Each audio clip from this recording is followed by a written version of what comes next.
Bärchen ist gerade angekommen. Schaff alle weg von hier.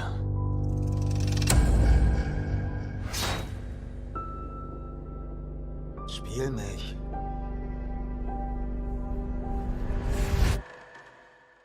Hallo, Detective Banks. Ich bin hier, um dabei zu helfen, die örtliche Polizei zu reformieren.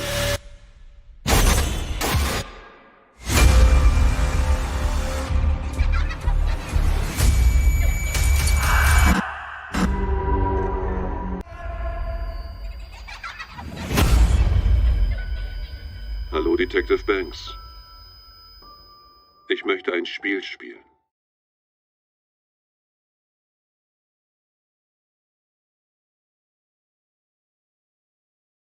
The insanely A-list cast, coming back and, after taking a 14-year hiatus and then coming back with Chris Rock and Samuel L. Jackson, there was no way that I could say no to that. That's such an incredible opportunity. I had to say yes.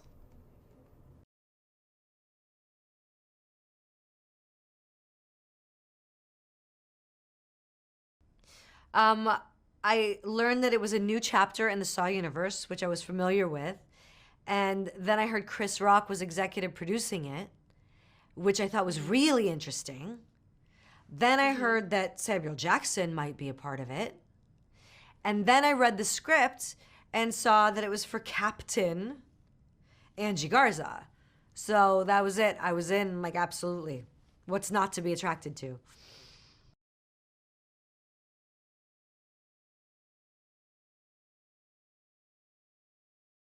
I like a little comedy in my horror, I think they did a good job with Get Out. There was like a little bit of comedy in it. So I kind of like this mix. I think a little comedy expands the audience. You know what I mean? That gets people that wouldn't normally see a Saw movie to actually see one, So I think it's a win-win for everybody.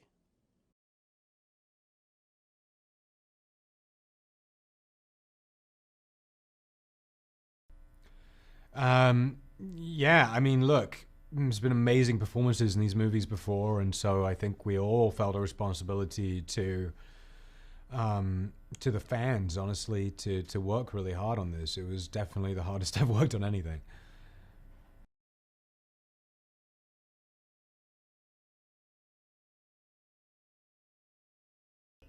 It was a dream for me to play in a detective movie. That's the truth. I mean, when I said that line, it was very resonant because, Beverly Hills Cop is my favorite movie. I'm not just saying that because I'm on the junket for this film. It's actually my favorite movie.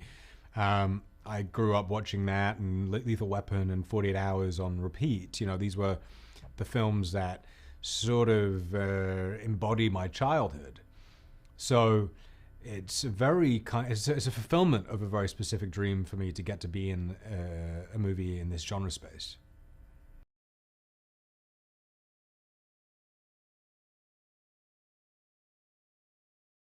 I think because Saw is more than just a horror film. It's more than just torture porn.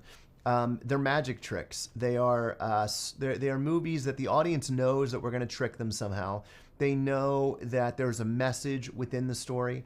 They know that these traps, these Rube Goldberg-like devices, are going to be disgusting and ingenious. And so I think there's all these different things about Saw that we continue to hopefully deliver on. And I think that they feel fresh and original. I think what Chris Rock was able to bring to this one is fresh and original, and I think that will excite fans.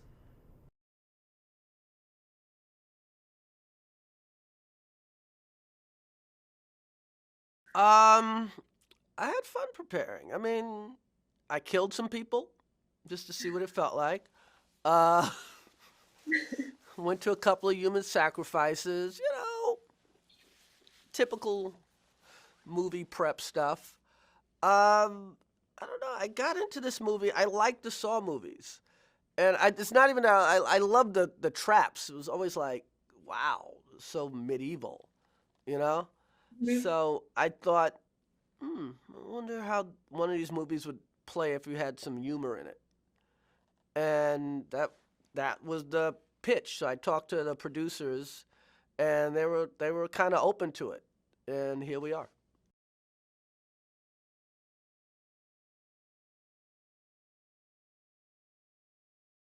It was great, except the fact that he insisted on sleeping with my mother. That was odd.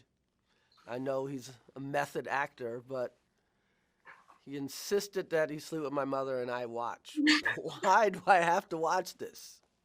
Shut up, motherfucker! So, yeah, okay. No, he was great. I know me and Sam are technically, we're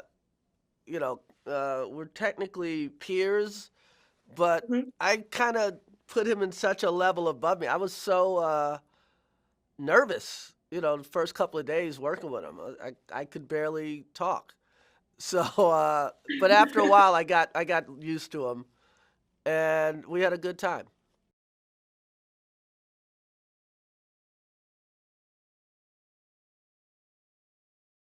I love this character. Like, I actually really love this character. First of all, it was originally written for a man, which I loved, and they offered it, apparently it was offered to a very, very well-known male actor, and then it became, okay, well, no, maybe this should be a woman. And then I jumped him, which I love. I know I'm familiar sort of with law enforcement in this world, and so building this character and who she would have to be able to command a police force full of testosterone was a lot of fun to create. I loved it. Had so much fun. Could do it forever.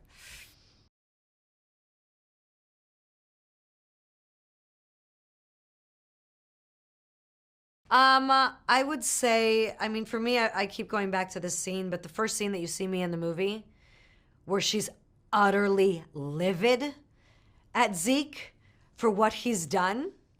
And there's a good reason for it, because there's a reason for backup. And if somebody dies under her watch, it's her responsibility.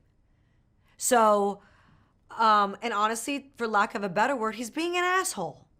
So I think she's appropriately pissed, and it's time to teach him a lesson. So that scene, which sort of sets up not only my character, but also his within the police force, was my favorite one to film. Just because I understood it so well, and it was so much fun, and they just kind of let me do whatever and go wherever, and I loved it. Loved it.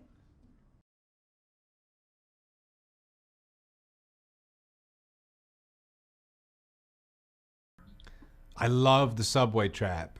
Maybe I'm biased towards Spiral, but it's my favorite trap in any of the Saw movies. It was just such an amazing location and set. They built the whole subway. It was incredible. And the contraption is real and functional and a very clever idea. So I love that one.